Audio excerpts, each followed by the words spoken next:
Hello, kids, kitties. This is Mr. Zero, Mr. Zero's Terror Ride. I am Mr. Zero because that's how I always start my vlog videos. I announce that I'm Mr. Zero, which who else would I be, really? I mean, if I was not Mr. Zero, I'd have to announce that. Who else would you expect me to be? One of these days I'm going to do another video trying to establish who Mr. Zero is. I realize I'm doing a weird gesture with my hand and you can't even see it. I'm doing this on my laptop as if I'm being delicate to my laptop. But you can't even see it. So I'm Mr. Zero. You are you. How do you do? I'm sick. This is a steaming hot cup of Theraflu, generic version of Theraflu. So be prepared. This is going to be a disgusting episode. I'm taking Theraflu. Oh, it's very hot. Because I'm sick. It's nasty summer cold.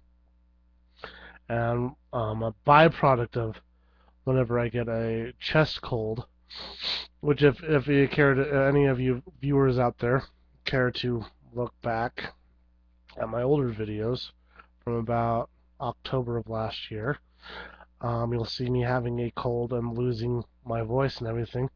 I always get bronchitis too. So far, see, that's like stuff in my throat I'm trying to get out. But so far no bronchitis, but I do have what I call my psychedelic coughs. What are my psychedelic coughs, you may ask? And I'll answer that right now. I get these really bad coughs where I can't stop coughing. My face turns bright red, my eyes bug out, and then I'll black out. And I'll see like black. I'll have an experience of some sort. I'll lose ability to control my limbs. I'll even say things, and I'll come back. And it takes a while for things to seem real again, for things to seem like I'm alive again. We're talking, when you look up information on psychedelics, we're talking some of the symptoms of stage 5 psychedelics. We're talking salvia, kind of. Whoa! I lose the ability to speak, ability to control my arms and legs. I'll fall flat on the ground. Um, I've gone blind for a couple seconds before. And I'll completely like lose consciousness and then come back out. And I was doing it at a little Caesar's Pizza restaurant, and I remember looking at the counter and not even noticing before that it had been painted and said Pizza Pizza on it, and suddenly just being tripped out of my gourd at the Pizza Pizza bright orange and yellow sign on that counter, and just kind of while everyone's staring at me going, "What's wrong with this guy?" Oh, it took me 3 minutes to get through this whole story. But anyway, so that's what happens when I get sick, is I experience a new plane of existence, and I'm generally concerned that this is going to affect my brain and my ability to do a lot of things. Um, I'm not worried that it's going to make me not weird anymore. I don't think I'm going to come out of it becoming an accountant anytime soon. But that in itself would be the weirdest thing for me to do. Anyway, um, so I'm soldiering on in the YouTube. I had a really good rant going on, and then my wife called me and I had to go upstairs, and it ruined my take, and I was angry and frustrated. But I'll try to recreate some up. Um, YouTube has its new channel set up, and I'm not happy with it. And I've been kind of like avoiding doing anything on YouTube because of it. And I've been avoiding doing YouTube because I don't know what direction I'm going in. But I recently just watched a video by a funny little Englishman by the name of Coughlin, Richard Coughlin, Richard the Dick Coughlin. He has various channels.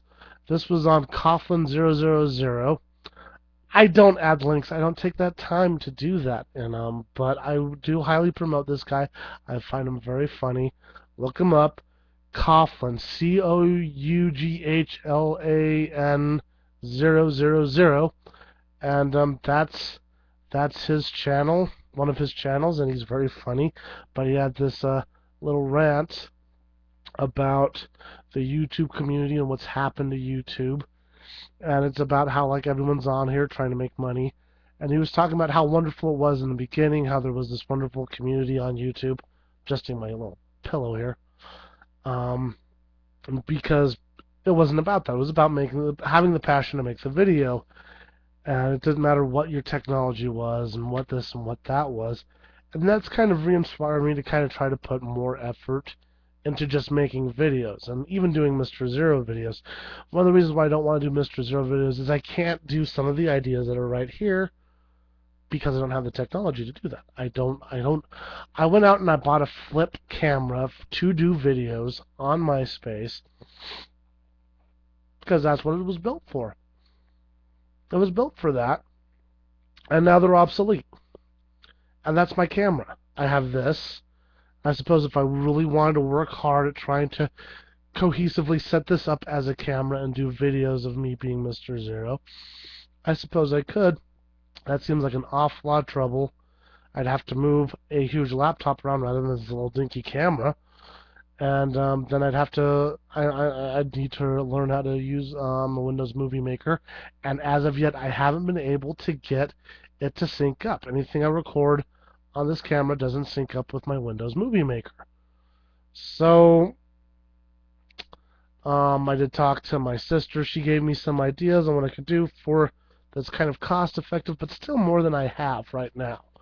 I suppose if I saved up like 2 of my paychecks from my crappy sign swinging job, I could afford to do it.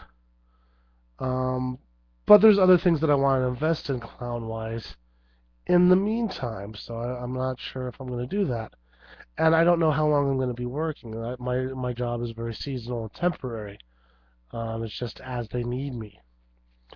But right now it's kind of steady work, and I've kind of been getting some pretty good sized checks out of that. And which brings me to my second. Well, I'm not on that yet. Okay, so I'm gonna start doing more Mr. Zero videos. I'm gonna try to put something together, and I'm gonna try to do a Mr. Zero kind of show, and try to especially promote these in my videos and on my channel. And they're gonna come out, and they're gonna be, as edited as best I can.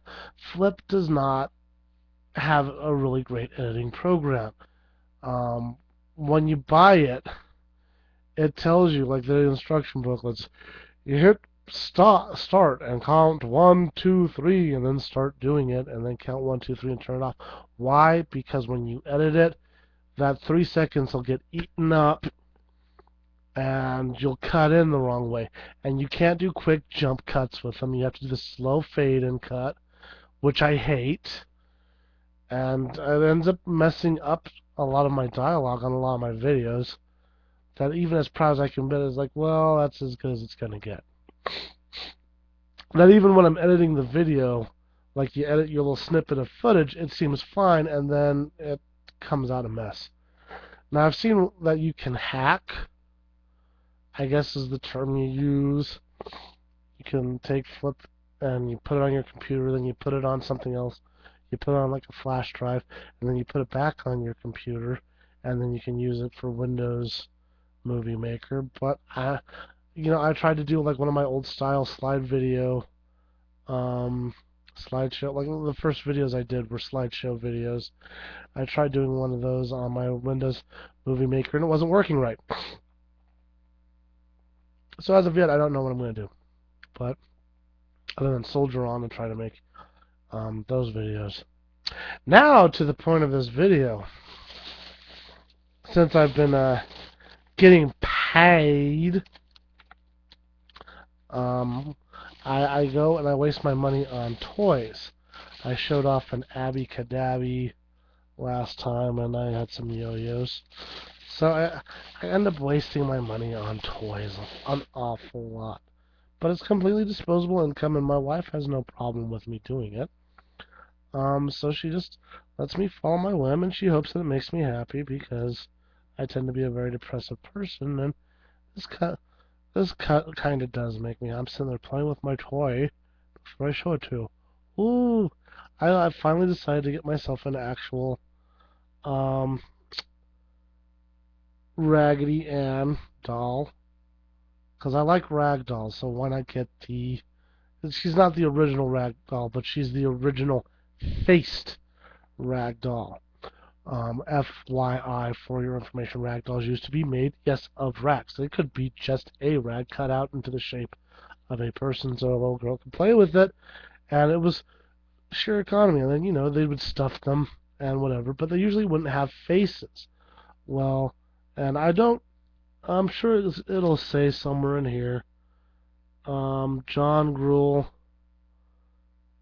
he took his daughter's rag doll and he drew the now forever famous Raggedy Ann face on her doll. And he drew it. It was drawn on. It wasn't sewn on like this.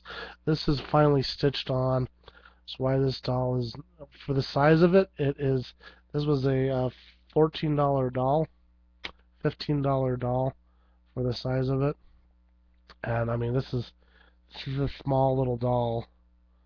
I feel so weird because this is like the daintiest doll I own now, too. It is the most kid-like. I can't imagine buying one of these for a kid at this price. But this is put out by Hasbro. Um, but I just bought myself a Raggedy Ann doll. And so yeah, the John Gruhl ended up stitching her or drawing a face on it, and he started making stories up. And I don't know exactly how Andy came into the picture, but he started making these. Little known fact: one thing I don't like about Raggedy Ann is she used to be the poster symbol for the anti-vaccination movement. Clear back in the day, John Gruhl's daughter died from receiving a vaccination for smallpox, I think it was. Which, if you know anything about the smallpox vaccination, back in 2001, it was all anyone was talking about. Fall of 2001, everyone was talking about smallpox and how dangerous it was, and that the vaccination itself was dangerous. And it still is. If you take smallpox, there's a chance that you could die from getting the vaccination. And you can't, it's like a needle and they stick it in your arm, and if you touch it, you can spread it to your eyes, and you can die from that. You have to be careful. So yeah, he fought against vaccinations, and I'm not a fan of the anti-vaccination movement. I believe vaccinize your kids other than having whooping cough. I think it would be much better, you know. Penn and Teller have talked about their stance on vaccinations. I agree with them. Check them out, and you'll know where I stand. And if you want to argue about it, I'll redirect you there.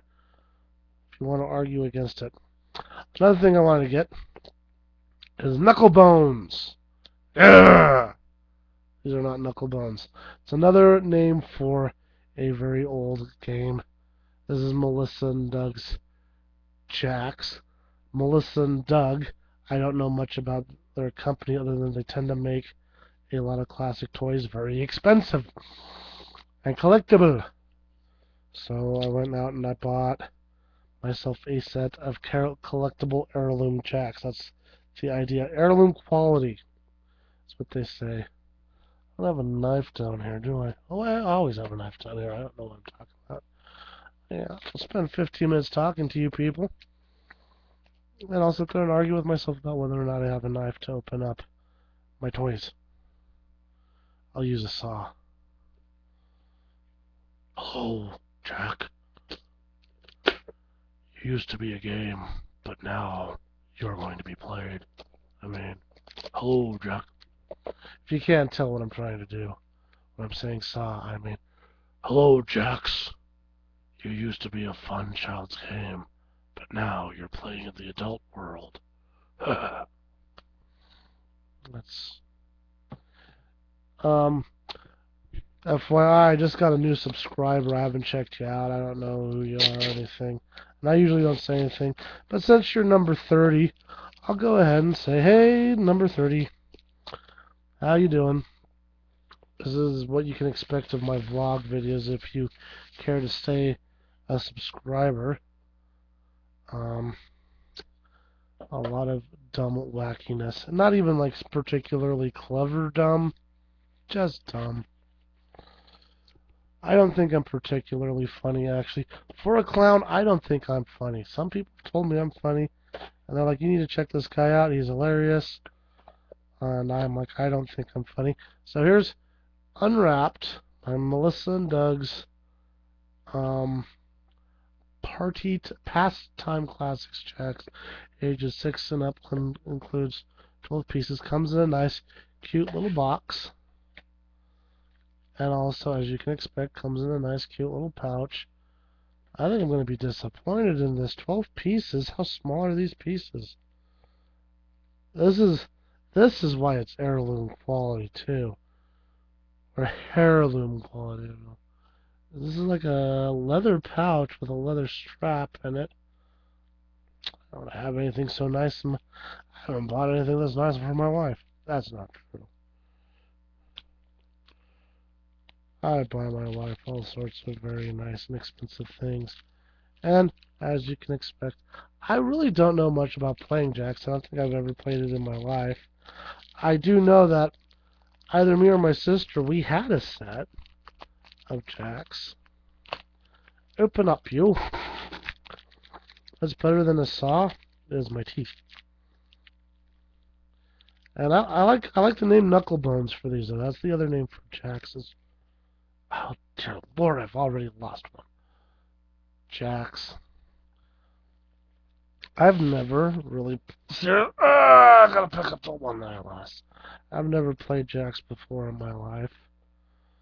I've seen the Three Stooges do it, or rather, I've seen Curly do it. And now I lost one of the rubber balls. This is heirloom quality. I can make a rubber bouncy ball with borax and glue. That's as good a quality as that. Melissa and Doug. Something tells me I should have spent my money when I bought a jack set on the FAO Schwartz jack set. That's about $4 cheaper than your guys's. I'm sure the balls would look of better quality than that. Those are crappy looking rubber balls. As I said, you can look online and there's a recipe somewhere how to make a bouncy ball out of borax and glue, and it'll look about as good as that when you're done. I learned it when I was a young man from some sort of science. I think it was Owl magazine that I was reading. It might have been 321 Contact. I used to read science magazines as a kid. But anyway, that's my heirloom quality jacks set that sent me back $10, and the rubber balls feel like crap. So I'm complaining about something I just bought. How happy for me. Melissa and Doug. I might actually give them a call on that one. I was really like, I spent $10 on this. This is supposed to be good. And those balls, if I could make it at home, I might replace them with some really cute stones. Originally, you used stones to play jacks. This has your whole how to play it. So at least I'll give the instructions on how to play jacks and maybe play it one day. But as for now, that's it.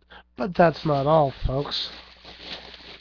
One thing I wanted to mention, anyone who's watched my thrilling series on reading Stephen King's It, I've decided to take the undertaking and try to make it through Stephen King's Dark Tower series.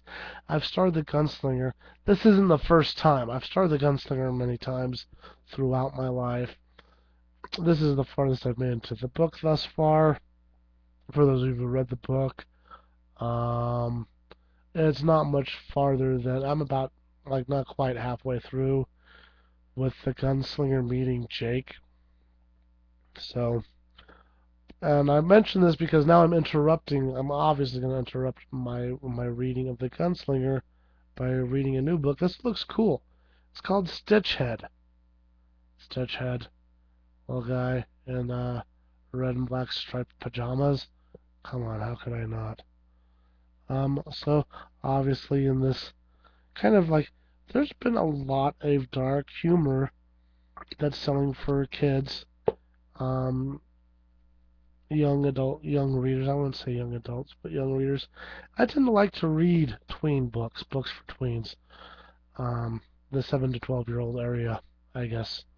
I Diary of a Wimpy Kid. I find those books fun, and it's just to pass by. It's just mental cotton candy, or mental candy floss is what English. It's mental candy floss, and it's a lot of fun to just read books that are fun. Give your brain a break, and you're doing already better by reading. It's already better for you. Studies have shown if you read aloud too, it's even better for you. So sit in your chair and you'll be like, and you're already doing yourself a favor, even if you're just reading something for children.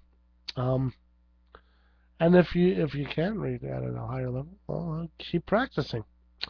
You know, you start off with Diary of a Wimpy Kiddies, and eventually you'll make it through Stephen King's It. And on to the real challenge, the myth of Sisyphus, or Thus Spoke Zarathustra, and various other things. Speaking of Thus Spoke Zarathustra, I had no idea, but apparently I'm born on the same day as Nietzsche.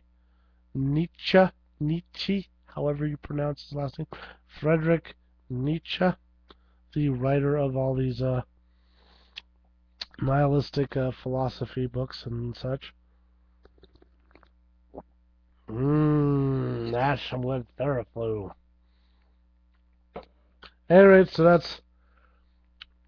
let's wrap up today's episode, folks. It's been a half hour. I'm almost a sitcom now. I feel like I should walk through the door and say, "Wait, everybody!"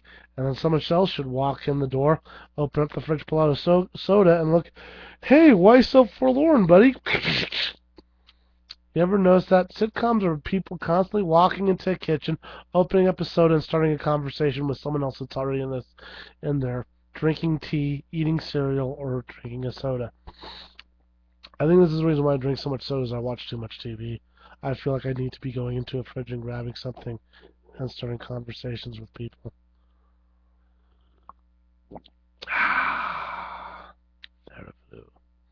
Well, let's recap, folks. So,